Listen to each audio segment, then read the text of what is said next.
Hey y'all, happy 2025, man. We back with episode 182 of MTMJ Podcast with the wife. I want to start it. I just want to reflect on our Christmas and New Year's Eve. I mean, for me, I think, this is the second year in a row I haven't had to work nights on Christmas and New Year's Eve, so it kind of was mellow, chill, right? It was cool. It was cool. I would expect a little bit, more out of somebody who normally works on those holiday nights, to be more enthused and excited to do stuff with the family on those nights. Nah, it was just he was here. We're like, yay, he's here. Explain that. What do you mean by that? I fixed food. You made your plate to dip to come back into the man cave instead of sit and chill with us. And play games with us. Then when I come and say you're going to play games, you said, babe, I'm right behind you. I'll tell you what. I'm right behind you. Right behind you turned into 20 extra minutes. We was literally able to play a whole game of Uno No Mercy, and that's not a quick game at all. You know what's so crazy about this is? But the blessing is she could have told me off camera about this, but she preferred to try to stir up something. You just told me to explain. Nah, that ain't what I meant. That is not what I mean. That is not what I meant. I did not mean for you to just sit there and take shots at me. You said explain, so I just You sitting there from the top of a motherfucking tower and just shooting at me. Oh, that's what we doing? That's how we starting it off? You started 2025 with violence. Is that how? Yeah, he started with violence. You started with sliding into home base. You pushed me. Shit. I wasn't even in the house. Last. Say what you want to. Last. Say what you want to. Remember a few parts ago I talked about how I feel like she leads the community in most falls in fallen history. This girl has to be the most motherfuckers clumsiest motherfucker I've ever seen in my life. Lies. You are the only one I've seen mostly in my life. I mean, listen, I've also watched my grandmother fall out the back door of a house. So I just feel like the women in my life tend to like to fall. And that's okay. Carisha, she fell into a punch from her mama. My grandma fell out the back door as she was telling me to throw my grandfather's ashes in the trash can. And of course, I mean, you've had your falls. We won't highlight them too much this episode. The disrespect, my falls is he's never there to catch me. Ain't that something? You can't predict something like you these be falls. wishing for my downfall all the time. I don't wish for nothing. But let's the camera ain't catch that. Can't run that back. Damn, camera in the wrong spot. We gotta get more cameras in us, babe. I bet you do. You fucker. Wait, hold. That's the mix? Man, we getting this podcast over with. What? Welcome back to episode of MTMGA Podcast with the wife. I don't know why. I thought that was Summer Walker, but I was going to say something, but it was not Summer Walker, so it was LMA. But Summer Walker gave... No, because I was like, oh, Summer Walker be giving... Her songs be like a vibe, but she always look... She looked like she dirty, though. She do look like she dirty. She do. She give like... She gives Sexy Red vibes. Sexy Red should be looking like it stank too. Sheesh. They can get in, it'll be a bop. But it seemed like they bop a little too much. Smell like some... But you also explain when you say you get around women and you're surprised that they don't put as much effort into cleaning themselves as you do. Like, I wouldn't say... okay. As a big girl, yeah, I feel as though, some people are in denial that even small ones be having little creases. It's a little areas you gotta get.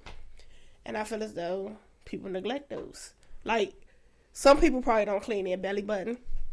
Shit, I would put my hands up. I have to I literally will wait to the last minute where I'm about to rinse completely off and be like, oh shit, I forgot to clean my belly button. Then when you just walking randomly and your belly itch and you stick your finger in there. Remember that episode when Jamie Foxx did that shit? He was like, when he did the little D'Angelo skit.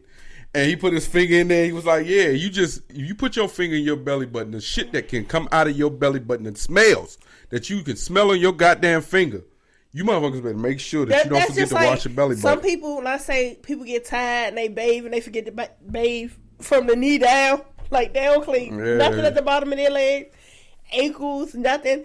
And then, I like to use green alcohol when I bathe, because if I don't, I feel like I'm not clean when I use it. Like to swipe the back of somebody's neck. Like the back of your ears. Yeah, she was about to get my ass with that. She was like, well, I'll tell you how I know if you're clean. Let me see the back of your neck. So it's so stuff. With a big girl, you got to get here. You got to lift this row. You got to get that side, the crease there. When you clean the back side, you got to lift the cheeks, put it to the water. Well, then, let me ask you this then. That springs to another conversation then. Do you think big people are more cleaner than the small people? To an extent, I would. Because I know a small person who, and I don't get it. How do people not smell themselves? If you don't smell yourself, you're accustomed to that smell. Yeah. You've been so used to that this doesn't, and nobody's told you. But if your sit down air stinks, you need to wash. Yeah. That's just what it is. And I had somebody who used to sniff seats. When people get up, we'll go sniff the seat and be like, ew, girl, did you just sniff somebody's butt? And she'd be like, that's a habit, because I don't want that smell on my ass. What? Used to sniff seats. So it's just hygiene is a big thing. But people also forget, not only is your hygiene from your body-wise, but oral hygiene is definitely a big thing. Because if you have poor oral hygiene, a lot of people fail to realize that's where the biggest infection and stuff come from, is your mouth. So if you're eating bad, your stomach's bad, when your ass is not doing well, it comes through your mouth. It doesn't necessarily come through a fart or whatever. You go to say hi to somebody and they like, the fuck? You smell like bounce that ass. What the fuck? Dumpster juice. Absolutely not. Oral hygiene. Hey, Carl. It's a big one. Press 1 on that remote control. So it's just certain things. But in 2025, we as the people are going to do better. That goes for all races. Oh, my God. Good. I'm glad. Leading into it, what 2025 will look like for us. And my wife is ready to tell you, all people need to learn to clean their ass better. Just hygiene in general. I'll tell you this. There's a couple things I kind of adapted, and I usually get on her when I feel like she's copying a lot of my hygiene things. Where I use tissue hand wipes, I use the little dude wipes, and my family have truly adapted the dude wipe culture. So if the dude wipes happen to come across this podcast, we would love if you would sponsor this podcast, because the amount of money that we spend on dude wipes in this household, we would love to be sponsored. Just send us a case of dude wipes once a month, and we'll make sure we advertise for y'all. That is something I honestly believe in 2025. More ass cleaning. Not just dude wipes. The XL. Yeah, you got to make sure you get the XL ones. You can't have half hand wiping your ass. The XL. You got to get the full hand. Dude wipes. Because this dude here. I duded up. He wipe. Flip, wipe, flip. The wipe can start like this. By the time he finished, it's like this. Because I swear to God, yo, I honestly feel like they abuse. Why are we talking about this? Look, because we're trying to get dude wipes to sponsor us. So we might as well have a conversation about why I love dude wipes so much. But the XL are the ones because they're more durable. They're more durable than the regular. And I also feel like I live in a asshole, not an asshole. You live in an asshole? Yeah, I live in my own asshole, but still. Now, I live in a household where I feel like they abuse the dude wipes. I feel like they don't use them properly. See, that's the thing. Why they have stolen my technique, I've also stole this technique from someone else. That's actually how I started using wipes to use the bathroom. And this person was like, he was like uber cleany too. Especially when it comes to like using public restrooms. I adapted a lot of this. He was like, man, you can't just sit there and use the wipes. You gotta hit the booty with the tissue first a couple times. And then the dude wipe is supposed to come along and clean up what's the leftovers. Mm-hmm. Get rid of the leftovers. Mm-hmm. No. What this household tends to do, because I've seen it with my own eyes. Use the dude wipe. They dude wipe it up until they are fully clean. You would almost think that you mother suckers are in the shower the way y'all use those dude wipes. I buy them so I can use as many as I want. I can do what I want. But see, then when it gets to the person who try to be courteous and friendly, I'm always the one that get like one dude wipe. So if I don't need one dude wipe, now I'm the one that's gonna get effed over when I need more than one. That's not fair. That's just but anyway, not my problem. My wife said in 2025, you niggas need to get your ass clean. Well, I got one for you too. In 2025, you motherfuckers with good jobs, no matter what the pay is, decent jobs, you niggas need to stop complaining so much about the job. Because if you're going to continue to work there, then you need to stop complaining. If you're going to complain, you need to go find somewhere else to complain at. Find another job. I just think that's just a human nature type thing. I do too. I feel this. I really do believe that. Because it doesn't necessarily seem like you're trying to complain. It's just like when somebody asks something and then you answer and then it goes down a rabbit hole of a spiral of, But it's more so with people who actually have to interact with coworkers than it is with people who do stuff on a solo. You know what I'm saying? Mm-hmm. So. It is what it is. I'm not going to say I don't complain. I don't complain at all. But I'll tell you this, in the last couple of months, I've got a few phone calls asking me about a specific person. And the way me and this person's relationship ended, I could have just been like the biggest dogger complainer about the whole situation. But what I've learned to realize that is sometimes there's more blessings in bigging people up for the good things they do versus paying attention so much to all the negative things they do. So I was like, okay, I'm going to tell you this. We both know how this person doesn't have a problem with helping people out when they need it. I said, but also understand you better set your standards in the beginning. That way when things go south, y'all understand what the separation is or what our values are. But I could have been negative about it. I could have complained about it. Be like, man, this is this is that. Man, I didn't bring up not one issue of my situation. I just told them why it would work for them and what they need to do to make sure it continues to work for them. And that's why I'm going to continue to keep getting blessed in 2025. Because because I'm telling you about her, these are things that came out of Christmas. What was the situation we was talking about coming back from, oh yeah. So, I'm bringing this to I'm listening. So, we in the car, coming back from a game night, okay. Right? I'm not going to go into specifics. Don't worry about it. But what I found my wife is not the person you need to go to for advice. She gives poor advice. What? I did not realize how bad of advice that she give until she sat in that truck while we was driving back home and explained her reasons for why she gave that poor ass advice. I'm a person that believes in getting their lick back. That's what it is. Because if you're in a relationship and we have supposed to be respect for each other and understanding, and if we're supposed to be grown-ass adults, if we have issues amongst each other in our relationship, we should be able to communicate those. And if we can't communicate those issues and anyone in that relationship feels it as though instead of me communicating that you're not enough for me and, this isn't going to work because you're not enough for me, and they decide to go cheat, okay, And if I find out about it, if it's a deal breaker for me, I should be the woman to be like, okay, yeah, this is a deal breaker. We can't do this no more. I don't want to be with you. I'm going to go my separate way. But before that happened, I'm going to get my lick back.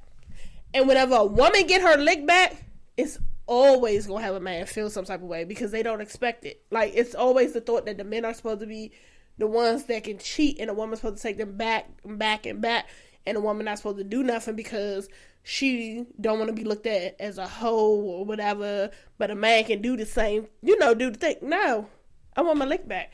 And the difference is, if I get my lick back, if I tell you, what fun is that? But for to know that I got my lick back, and if you find out, it's even more fun. I'm here for it. I get my lick back every time, whether you know it or not. So if that's bad advice, look, can't say, Sarah, oh my gosh, you should stay with her, or you should stay with him. At the end of the day, we grown. Everybody's going to do what they want to do. But it's between you and that person that you're in a relationship if y'all have that understanding, that bond. Like, I can't do the beat around the bush. Say what it is. Like I've told you before, I felt certain type of way. Like, I felt like you wasn't being affectionate enough. It was for me to tell you so that you could figure out, okay, cool. But if I wouldn't have said nothing, I'd have just been settling for not getting no affection. Then that causes issues. And then that's what make people start to wonder and go cheat to go get it from elsewhere. Because my line used to be, well, one won't do, another will. And I used to, how you feel about that? What the hell has it got to do with me? I'm saying that was my thing. When we first started talking, did I not say that? I'll tell you what I've noticed the first 20 minutes of this podcast. I feel like there's been multiple shots shot at me. I'm asking you, aren't we in a relationship? Babe, we married. We ain't in no relationship. We're married. And married people go through things. So do we not have conversations about stuff? But I also feel like... Don't make it seem like we don't have issues. And just because you choose not to say something about me or whatever, I'm just saying...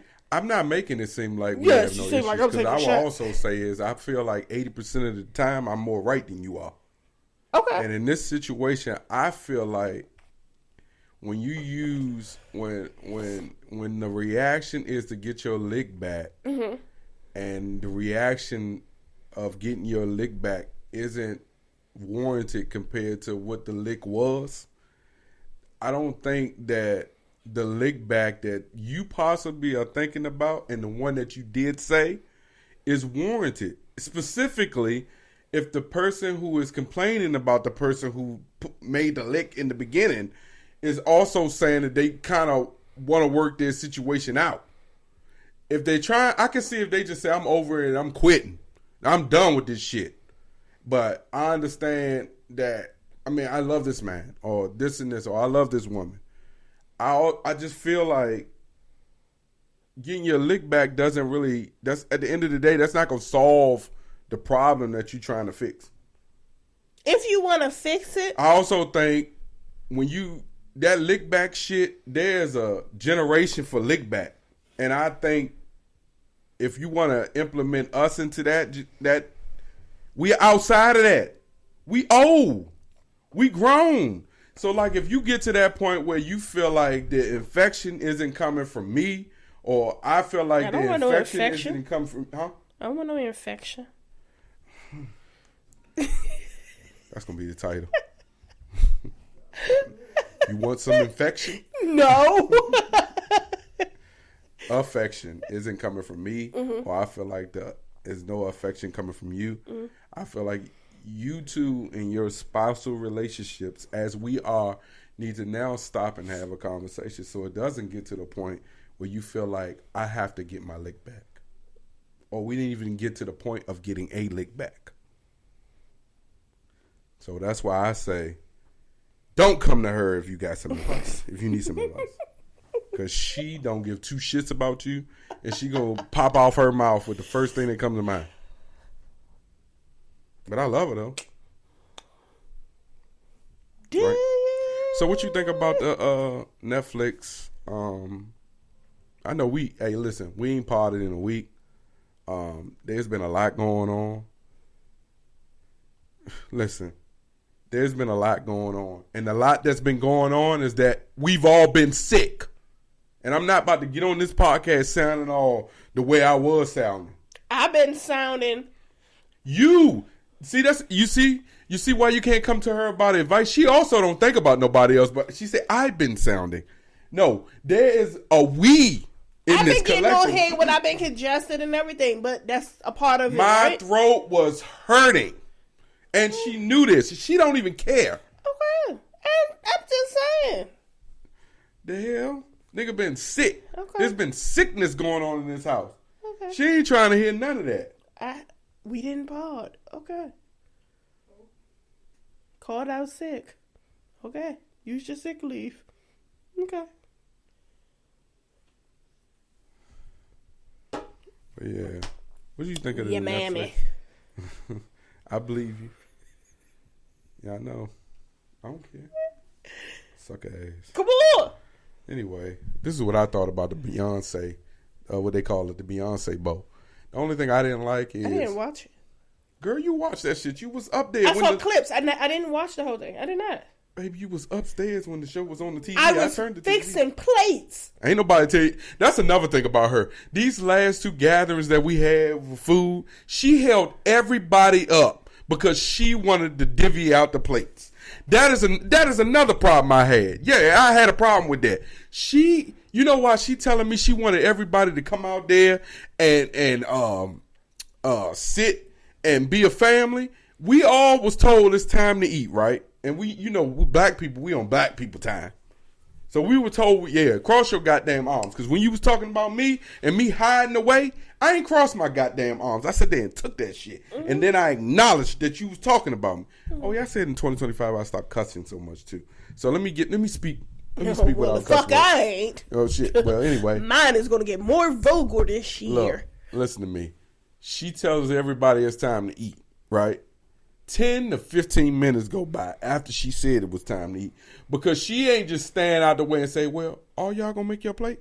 No, she wanted to make everybody's plate for them. You's a motherfucking fuckface lie. Because what the fuck I did was make the grandparents' plates, and I called you out to take it next door. That's what I was doing. And I always make the kids' plates. Always make their first plate. You held us up to make some plates. It's funny, right, Carl? Gen Z? Yes. Well, he don't miss no motherfucking plates. Oh, shit. The fuck? You about to sit here and make it seem like I was just doing some... You know what? In 2025, I'm gonna learn not to say nothing. And a quiet black woman is dangerous. Just let y'all know. Well, I thought the Beyonce bowl was decent. The clips that you said, did you think it was decent too?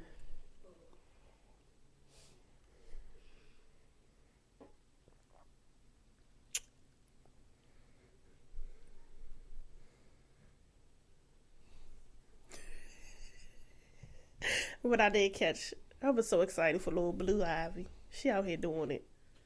She done flourished. They talk shit about her when she did the first round of the concert with her mother. And then she got in there and she been killing it. Excited for her. She popped up out of nowhere too. I'm excited for her. But I kind of had a feeling she was going to be out there anyway. Whatever, I guess the running theme that Beyonce has been doing over the last few years, and Blue Ivy's been a part of it. So I expected to see her. But the game is the game, and Beyonce played it well. She supposedly have a 3-year deal with Netflix. I don't know how she finagled her way into getting a deal. One of her 3-year deals was this 14-minute performance that was the halftime. And the NFL and Netflix, y'all are petty as hell. I thought after the game was over, right, even though I had saw the game, I was going to be able to go back and look at the game if I wanted to. No. Y'all cut that goddamn game off, spent the next day editing the game out just to rename the halftime show the Beyonce Bowl. Oh. And she made $20 million for 14 minutes. Ew. That's what I'm talking about. Denim on denim. Now, whether she got this money up front and she had already got paid for it, but to work to work that type of deal where like you only giving Netflix 14 minutes of your time doing the things that you love. Boy, we got work to do in 2025, man. We get to finessing like that. That's the biggest finesse, boy. That is the finesse. That is the best finesse. She pulled off one of the amazing performances I've ever seen on a halftime show from the NFL. I mean, one of them.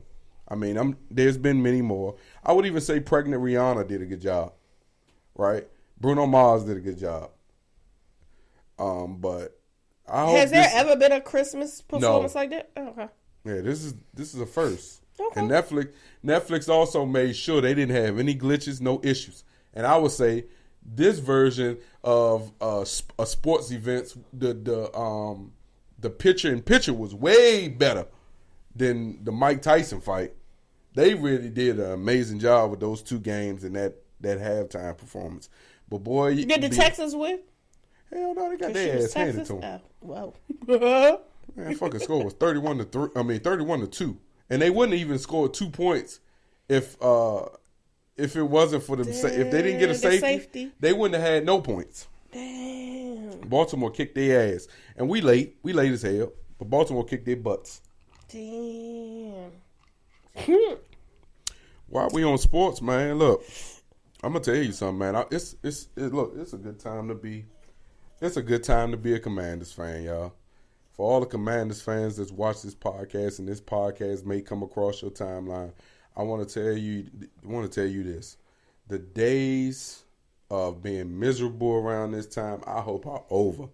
I hope this season, with the possibility of us going 12-5 for the season, right? I hope this season leads to more consistency from this fan base, from this team, from this ownership, from the players, from everything that contributes to the Washington Commanders. Because it feels so good not to not be in the playoffs. But I think out of all Jaden Dames, the teams, the Redskins, Commanders, football team, all the names that you all have had, y'all, I want to say y'all probably have the most loyal fans. you won't tell that. You can't tell nobody else that.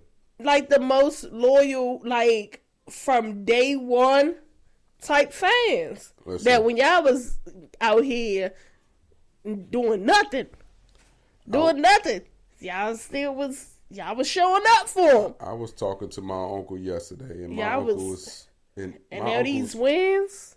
My uncle's in his mid-50s, and my uncle was like, "This is the first time in a long time that I've truly felt good about my team." Even understanding that we still got so much work to do with this roster.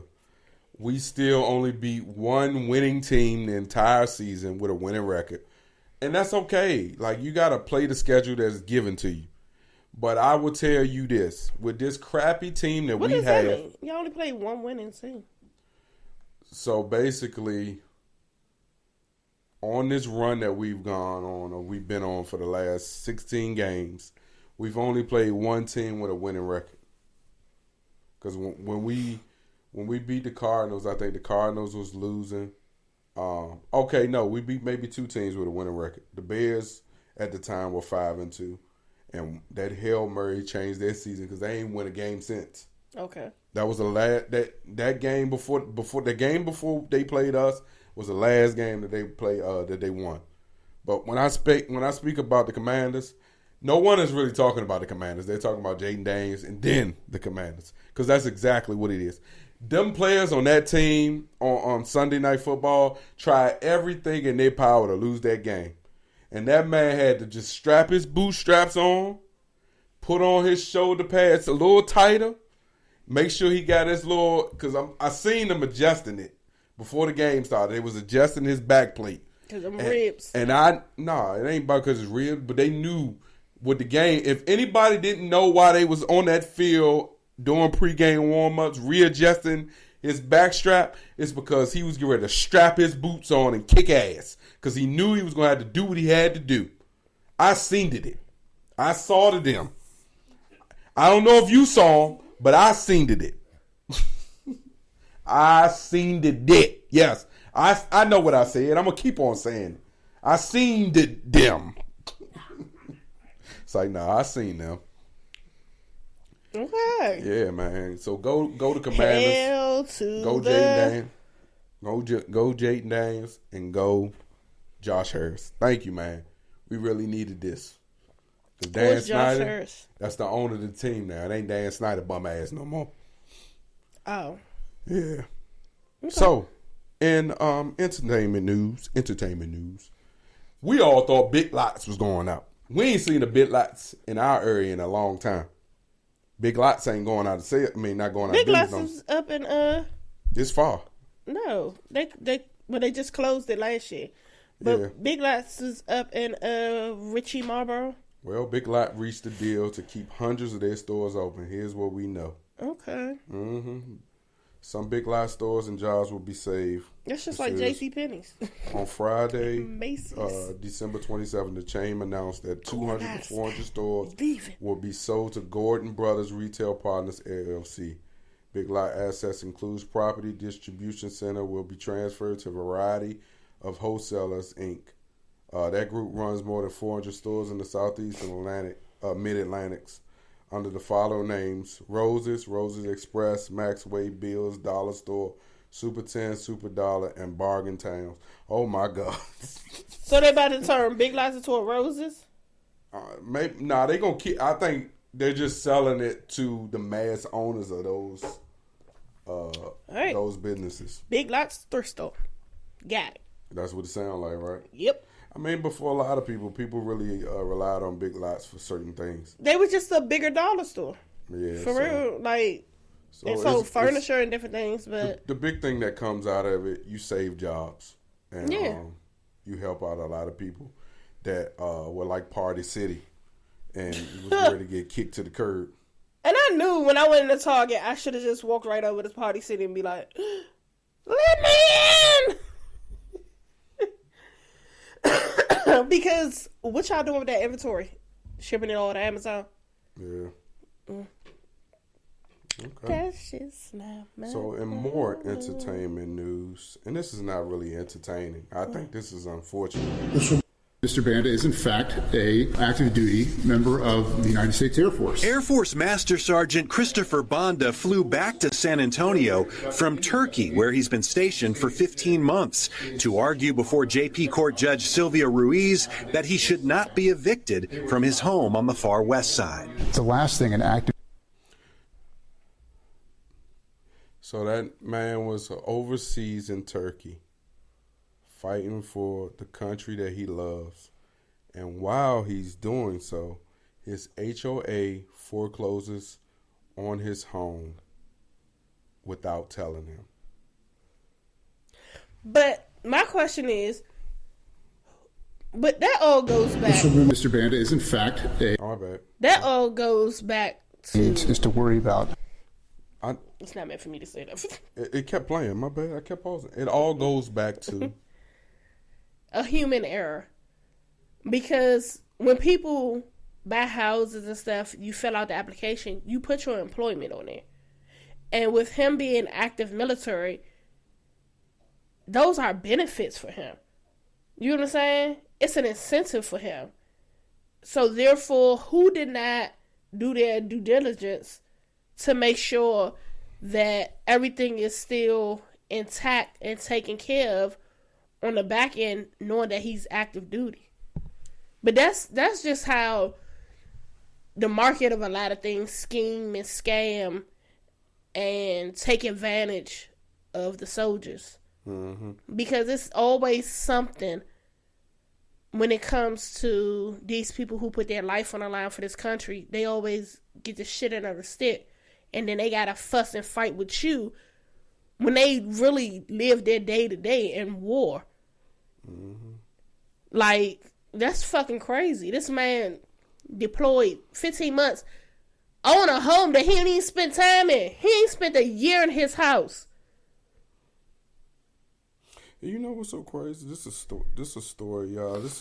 It's crazy how the algorithms decide what they want to put in your face and the things that it's just our algorithm is so so concentrated and so focused on messiness that these type of stories go under the rug. Man, this story is from July 26, 2023. But it came across my timeline as if it was something that recently happened. So, you know, that but I'm hoping that this man was able to get this situation rectified. And from what I saying, he said, I understand there's a debt that I owe that needs to be paid, and I intend to fully pay that debt and get my house back. But my thing is, I feel like once it went into the foreclosure situation, what was the process of him having to get his home back? I mean, you know someone who's dealt with that situation. Once it get there, what are you supposed to do at that point? You're supposed to reach out. But if he's not there to receive the mail and the notices, who can he reach out to? Yeah. And if nobody is staying in that house and checking that mail to, you know, he's not going to make the deadline. Yeah. Because he was like, whenever this house was being sold, whenever all this was happening, he said, I was in the middle of a disaster. He said, I'm sorry I couldn't say, hey, stop the building from dropping. Let me go deal with my house being sold. Yeah, it's just crazy. But that's another thing. People who live in HOA neighborhoods and things, you have people who enjoy it because they like, look, I don't have to worry about this and this and this. You know, the HOA people are going to make sure if I pay my dues that the grass is cut a certain way. Mm-hmm. You know, but you still have to abide by a lot of stuff. Like how, say we go out of town, and you know how when we leave, we'll put the trash out, so therefore it can be picked up because we're not going to be back in time. If you live in an HOA resident, you can't put your cans out 2 to 3 days before trash because it doesn't make the neighborhood look pleasant. Mm-hmm. So it's a lot of things that people like, oh, this is a good, convenient, you know, thing. And then the prices can be super ridiculous depending on the area you in. Okay, I'm glad I continue to keep looking. So his case got the attention of the Justice Department. His Air Force Master Sergeant should have been protected by the federal law preventing foreclosure of his home. However, lawyers in the case submitted a form incorrectly stating, oh man, see, you say human error, man. Somebody put in a form incorrectly stating that he was not active duty. See? It's always a human error when it comes to some shit. Yeah. And that's why they trying to get all of us from working and putting bots and shit in place because people just get too lax. But that's why you always supposed to have more people check stuff. Yeah, it should be multiple people. It go through multiple hands to make sure. I mean, so he said that his office was contacted by the Department of Justice when the story made its way to Washington, D.C. He said he believed it was the next day or the day after it ran, so it got a little of attention. And this is his attorney. He said, I really appreciate you putting out there for everyone to know, and I hope you continue to do this type of work because there's a lot of stories out there like mine. And see, so even though this story went on in 2023, the MTMJ podcast is doing our part in making sure that y'all are informed about these sort of situations that happen, I'm sure, all the time. And we also know I've seen horror stories on TikTok and other social media platforms where these HOAs are really egregious in some of the things that they want and they require. And if I'm not mistaken, the reason that they put the lien on his home is because his grass was too high. And if the HOA people had been reading their paperwork and looking at the documentation that they had, they would have also known that he was an active duty member, and they would have possibly not did that. And see, that also goes back. But normally, people who are in a HOA neighborhood, you got those 3 to 4 nosy ass neighbors because they have meetings and stuff. that'll be like, oh, you're talking about Jonathan. He's overseas right now. Yeah. And then they'd be like, oh, okay, well, we need to reach out to Karen or Kathy, whoever's the management of HOA, and be like, hey, Jonathan's overseas right now. His grass hasn't been cut. What's the issue? And they could be like, oh, fees. And they could be like, okay, well, I tell my guy to go do it for him. No. It's not my guy. Because when it's a HOA, it's a company that they have due to the neighborhood. Yeah. That's what it is. When you pay HOA fees and stuff, you don't have independent people. Everybody has that same. But what I'm saying still applies. Like, when we neighbors, people. No, they would have said, hey. Be a dickhead neighbor. They'd have been like, oh, like, again, Jonathan's overseas. Oh, his dues haven't been paid. Okay. How much are his dues? Can we all put in, to cover his dues for this, and we'll just let him know? Was Jonathan talking to his neighbors enough for them to know that he was going overseas? But I'm just saying, normally when you're in an HOA neighborhood, you got them nosy people that's in your business. They know something. You got, again, like the movie we was watching, that when they was trying to sell the house and the son got killed in it, and the lady had to book with everybody information because she walked the neighborhood asking all the questions. Somebody knew something, but it was somebody in the HOA who probably didn't care for him, didn't care, and just thought, who knows what the situation is. But it's unfortunate, but I hope that the results was that he got his house, he got shit together, he sold that motherfucking went somewhere else.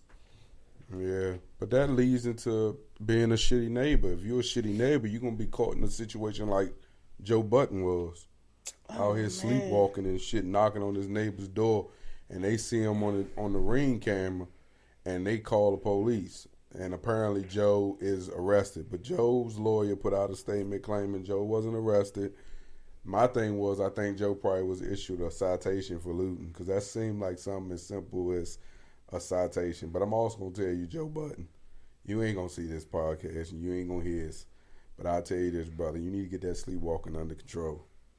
Can't be out in your hallway walking around butt ass naked in the hallway. You just need to sleep with some clothes on. Yeah, you need. But at the end of the day, brother. At the end of the day, you need to be nice to your neighbors. Not even be nice to your neighbors. You need to be in your house. You don't need to be in a condo. Whatever. You need to be within your home. With people type thing. But again, that situation could have been a easy, oh shit, is he alright? Let's go check. Oh shit, he's sleepwalking. Push his ass back into the apartment. Close the door. Especially if his apartment's across the street. If it's right across from you. Your apartment. Like, again, I think that homeboy saw and his girl was like, oh shit, he got a big dick. And he was like, fuck him, call the police. Yeah. He was saying this girl was like excited. That was the first thing she said when she saw the store. Newly released shocking video shows these correctional officers fatally beating an inmate, Robert Brooks. The footage, blurred and redacted by state authorities, shows officers repeatedly kicking and punching Brooks in the legs and chest and trying to jam an object down his throat. New York's Attorney General says Brooks was pronounced dead December 10th, a day after these interactions with correctional officers was recorded. I do not take lightly the release of this video. James says the video doesn't have audio because the officers involved failed to properly activate their body cameras. It begins with Brooks being carried inside, handcuffed and face down. He's then raised up, face bloodied, and punched in various parts of his body. Brooks was serving a 12-year sentence for stabbing his girlfriend. His attorney says his death is incomprehensible. I was there with Mr. Brooks' son and his father and his brother. They all watched the video as well, and I think it was just the overwhelming shock. It was just felt so incomprehensible. NBC News has not been able to reach attorneys for the 14 people under investigation, but the president for the Correction Officers Benevolent Association, adding in a sharply worded statement, the egregious and repugnant action of the officers who committed this heinous and fatal assault does not in any way reflect the values of the vast majority of... That's a lie. I'll tell you this, right? There's situations that I've been in as a security guard where I felt like security take things too far. And I've personally said things, and when you get to the point where you can't get it across to the person, you either go get help or get somebody that can assist the person to make them stop, or you step in and you pull them aside. But for them guys to sit that man in that situation with handcuffs on and in no way for him to be able to defend himself, and you just beat on him, abusing and misusing your authority because you upset with somebody, that sounds like them some pussies, right? Those are the type of dudes that you see that like to put their hand on women. Those pussies. And right, what's going to end up happening to those 14 people that sat in that damn room and bloodied that man and beat him to death like that, they're going to go to prison and they're going to be injected into that same behavior. And I'm going to tell you something. There's going to be one man in that corner that you're going to be in that cell. He's going to take his thing out and put it up your butt. And you're going to have to feel it in your brain. And I'm telling you, because that is senseless, that doesn't make sense, and I don't understand in any situation where your day is that bad where it takes 14 people to take advantage of a man who cannot defend himself. I hope that family sues the holy crap out of that daggone jail and these people that say they just do not. Listen, this ain't no one-time behavior. This is behavior I'm sure those prisoners probably have been complaining about before. This ain't something that just happened yesterday or the day before that. This is something that's been going on for a while. And the problem with these prison systems and why I don't understand why this generation is so gun-ho to go in there is that it's nasty. They don't care about y'all. And in certain situations, jail ain't supposed to be cute, but it ain't supposed to be this bad. You didn't go to court and get a death sentence, so you ain't supposed to be in jail dying. This is disrespectful on so many different levels, man. And it shouldn't be just no investigation. You got enough evidence to throw these jokers in jail. That's my opinion on it. I honestly have nothing to say. Yeah, man, that's some shit. It's just a everyday issue. Some of it's court, some of it's not. But In more entertainment news, my wife said this video was long as hell. I didn't foresee. Is this the niece of the Braxtons?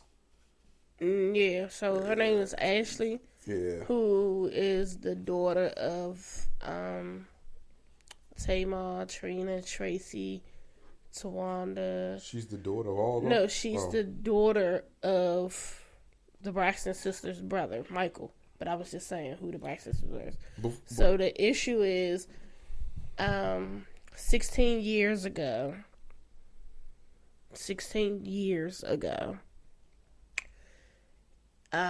was said that she had an inappropriate conversation and interaction with one of her aunts' boyfriend's husband, whoever he was at that moment. So the aunt does not talk to her. Only aunt it could possibly be, in my thought, would be Trina. Because that's my thought. It's like, what's so crazy is I would say Trina when she was with Gabe, because how many episodes of the Braxtons have, like, how many seasons has it been? I don't even remember. But it's been quite a few, right? It's probably like 4, something like that. And then they did the reboot now. But you would have felt like as much messiness I felt came out of those episodes. Whether it's things with Tamar and her relationship. This situation happened before they got the show. I get that, but I also felt like we would have heard something about this. Why? No. Okay. I mean, because she's not an important factor of the show, because it's not centered around her. It's not centered around her father. Siblings. Yeah. You know what I'm saying? Her father wasn't on the show like that. All right. And if he did show up on the show, she wasn't on the show. Oh, okay. It was more so when it came to the Braxtons, it was about the girls and the mom. Like the Kardashians, you know how they got Rob, but they don't put Rob on the show no more? That's how that is. When I first saw it, I thought maybe she was going to say she was molested or something. No, but I just wanted her to get to the point. Like, you drawing it out to do a 2-part for a 3-minute clip when it could have been 30 seconds. My aunt don't talk to me because she thought I talked to her husband 16 years ago, and now that I'm over in Germany, I'm going to say how I feel and speak my truth. The end of the story. I'm glad I ain't play that shit. That's it. Bullshit. And she's like, I don't want to go into too much details, but once you said that you're a Braxton, everybody went to Google like, okay, you ain't these. Who? Oh, you're Michael's daughter. Okay, you're Michael's daughter. Okay, so you, during this time, you was living with your aunt. Okay. The only aunt in the headspace that probably would have thoughts of, okay, you going to live with them, would have been Tawanda and Trina. If anything. Yeah. Because I ain't got Tamar taking her in. And then for her to talk to Vince, like, Tamar not. I mean, it'd have been like, you know, Tamar be off her petty, but Tamar would have said something. Yeah.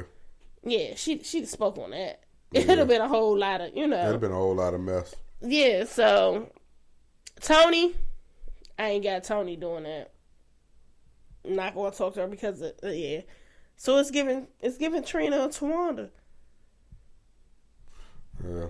I mean, but it's giving more Trina than anything, because she'd have been the one that's been in more relationships throughout the show. Mm-hmm. Honestly, because everybody else had even been married. And Tony's been more private with her relationship situation outside of the Birdman. You get what I'm saying? Mm-hmm. But, yeah. All right, sis, you gonna tell the story now. You gotta tell us who it is, because we don't, you know, it's between those two. Get on TikTok and tell us. They not gonna fly to Germany and fight you. All right, and we're going to end with this. All right, man, rest in peace to all the lives that was lost in the New Orleans. Why are you making that face? The New Orleans getting ran over by the pickup truck on New Year's Eve. Rest in peace to all them lives that was lost. Don't be insensitive making those faces. What you trying to figure out where I was going? Yeah, you said we going to end with this. Yeah, we going to end with that. I ain't got nothing else. I think it's amazing, though, these type of attacks always happen when Trump come into office. I feel like last time Trump was coming in, that's when the police was killing us. And this go around, Trump coming back into office, you know, they staging everything. Yeah, they are, definitely are, because I can't understand how that pickup truck was able to get down that goddamn street if the police car was sitting at the end of the road that he turned. How did the police car not think it was weird for this damn pickup truck to be turning right in front of him and just plowing into people? But it was just, like, again, when you said down Bourbon, I'm like, Bourbon normally you can't drive down Bourbon. It's the big, like, when we went down there, it literally had it wasn't like roadblock things, but it was like planters, big planters in the street. So you have a lot of street entertainment, and when you walk down the street, like, it's a big flower pot right here and a big cement flower pot right there. So it was like, how did he get? I said, oh, well, maybe he came up one of the side streets and turned. But even if he was to go up the side street and turn, he'd have smacked one of them planters. So when you said that basically they redid it and it's not there, and they have like the risers now apparently to block the street off, that's dumb.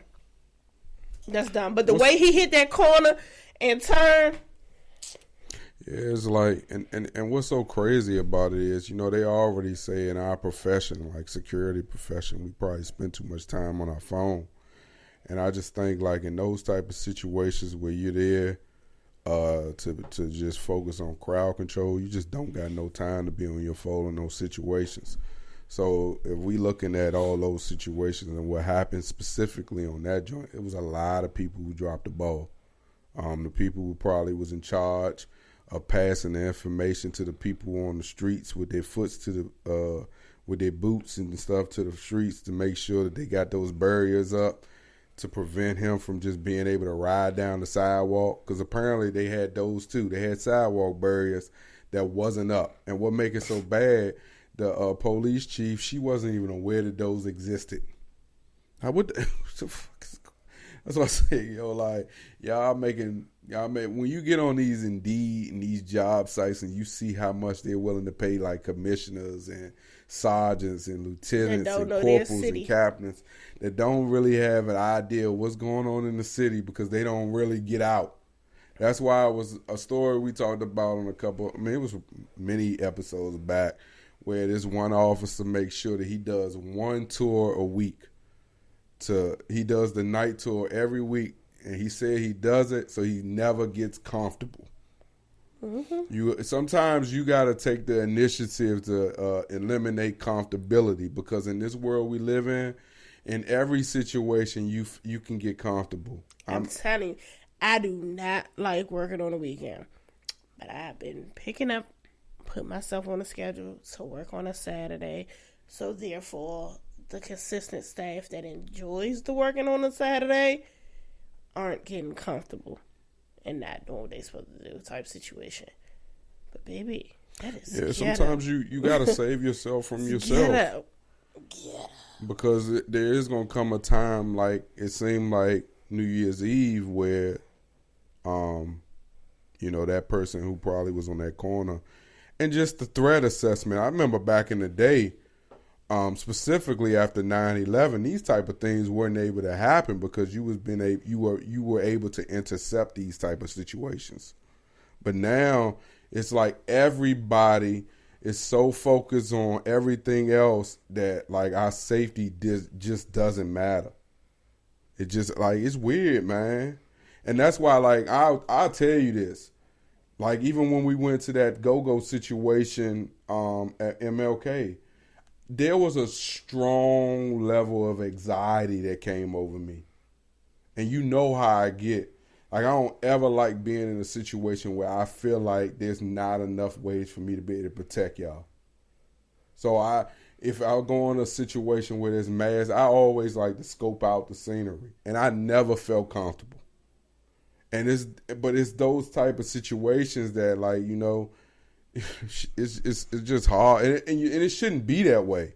You should be able to go out and enjoy your time. I was listening to some of the side reports they did for people that were at the gathering, and he was like, he couldn't understand why the barriers weren't up. He was like, he had, and I'm paraphrasing a little bit.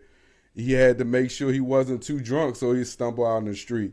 And then I was watching, I may have showed you the first video. There was another video where they got to the middle of the street, and dude was speeding down the street.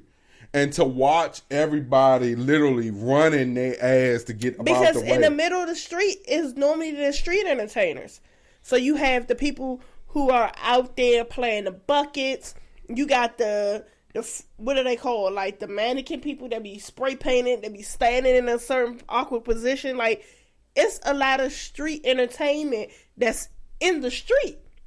On the sidewalks, you have everybody walking in and out of bars, restaurants, different things.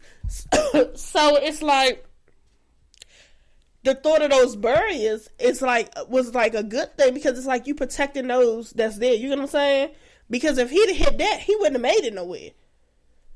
Even if he'd have jumped to go onto the sidewalk, he still wouldn't have made it that far. Because it's so much, but it's the crowd. You know what I'm saying? Like, if it was a little bit earlier, it would have been more casualties. Way more casualties. That's it. Just like the guy who drove a Cybertruck in front of the Trump Towers in Vegas and loaded the daggone Cybertruck up with fireworks, and the whole goddamn Cybertruck just blew up. They're linking those two attack. They're linking that attack to the New Orleans attack. So y'all got to be mindful, man. Be watchful, man. Don't let. I'll tell you this. Don't. Even with my anxiety, I don't regret going out there. It was good vibes for what we were able to. But even when we go in crowds and things of that nature, you just gotta be observant. I try to get us a spot where there is a a wall or something for him to have his back towards so nobody's behind him. Yeah. Because I know that's the biggest thing is what's going to come up behind me. If it's a lot going on here, I need to know what's behind me. Yeah. So if it's nothing behind him and he can just look forward side to side, that's because I can see. Because, baby, when he not comfortable and he go into straight observant top flight mode, that motherfucker be like, you don't get a smile. Yeah, you don't get a nut. I'm like a motherfucking drone. He turned he and then also, like, it sucks that you can't that even talk to motherfucker people. over there, You he can't done walked across 3 times, and each time he walked across, you can't even his talk to hand people. wasn't, all right, time to go.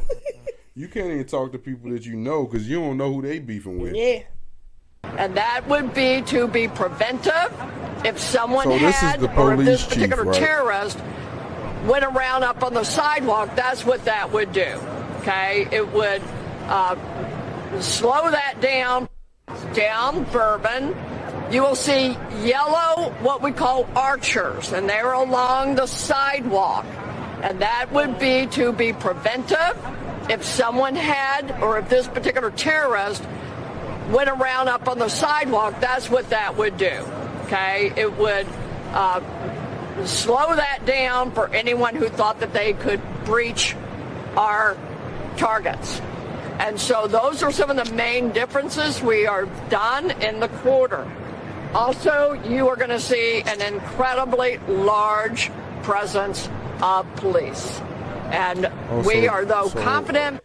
So apparently they didn't implement those yellow barriers until the day after.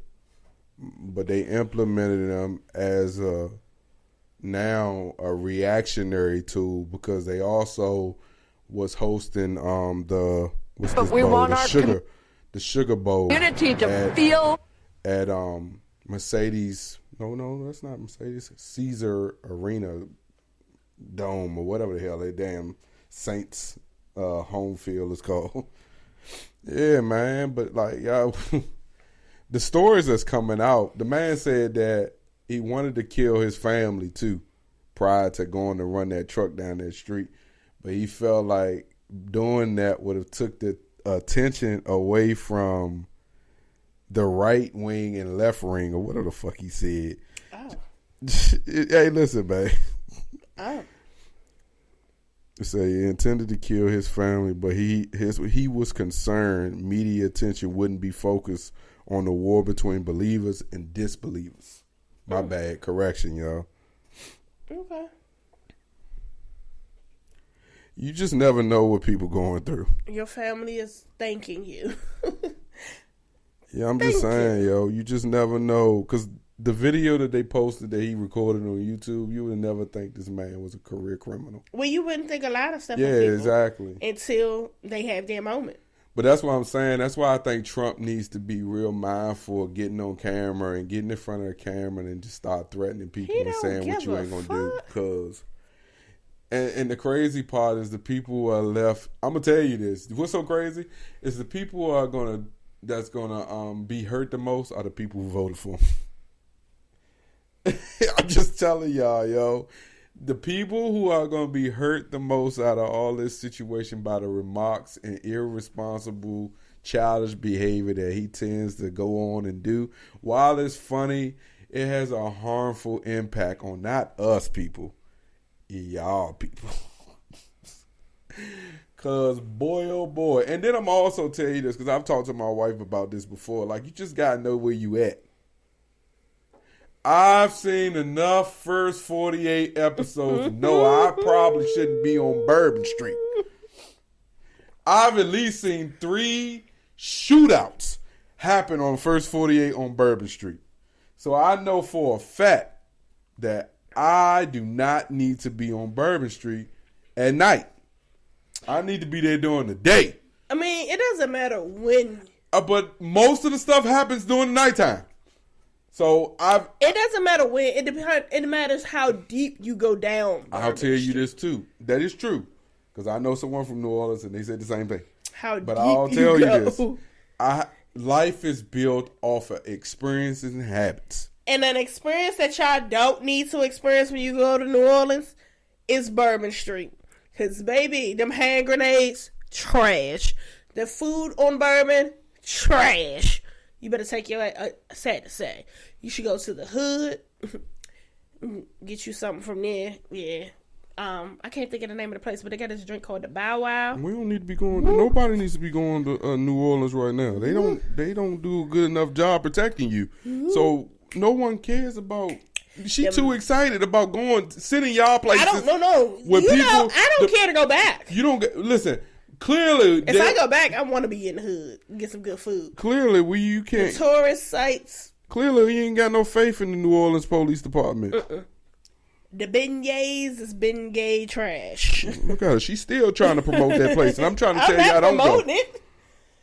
I'm just saying, people want to go. People want to do stuff. You can do stuff somewhere else. There's plenty of places that's faking out New Orleans. But hey, that's been episode 182. But you can't experience the authentic of stuff until you go. You get what I'm saying? That's just like when you go to New Orleans, you like, ooh, I want to go to Popeyes because it's supposed to be the New Orleans, the Louisiana. Oh, let me take it. You went there and you didn't like it. Nope, the place that was next door to it, so it's a street, whatever that main street is before you go down Bourbon. It's Popeyes, and there was a spot next to it that sold chicken and slushies. Man, chicken was bomb, and them slushies had you lit. Mix them. Mm-hmm. I tell you though, when you get on social media and you look at these things though, this is kind of sad to see. I'm not even going. But yeah, I ain't gonna fake the funk, was not it. This stuff is sad to watch. Like the power that I felt like that nigga put into that engine when he turned that corner, it's the same power I felt like Luigi put into when he seen that gun go off. It's like when you go into a situation with no brains, and you also saying to yourself, like, I know I planned this out right, but and it actually is happening. And when it happens, like, I'm hitting the engine, and that's exactly what that dude clearly did. Once he realized that he actually got down Bourbon Street, my man put his foot into that engine and said, "Let's go." But I'll tell you, hey, listen.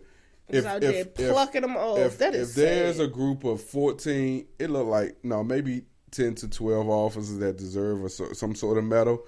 It's them goddamn officers that was chilling on the corner, and when they got that call, they all ran in unison. I can respect that. They ran into the fire. They didn't run away. They all ran at the same speed, at the same time, in the same direction. And that is the stuff we should be publicizing. Fuck all this. Screw all this other nasty stuff. We need to be celebrating those guys. Because while I believe one or two of them possibly got shot and got injured, there was 3 or 4 of them that made sure they took that man out. So that's the people we need to be celebrating. And when their names do come out, y'all need to stand up and give them guys a round of applause for actually doing their job. They'll actually take their oath seriously. Listen, knowing that it's a possibility they ain't going to make it home if they go into this fire, but they still went into it because they signed up to do a job. And that's what we did. We signed up to have this conversation with you guys, and this is the end of episode 183. No, 182. 182 of MTMJ Podcast with the Wife. Make sure you subscribe, rate, comment, like, share.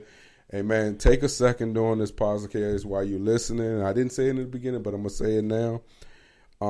Make sure you rate and review the podcast, man, and follow the podcast so when we drop, you'll get a notification that we drop, and we're out. Happy New Year's. Peace.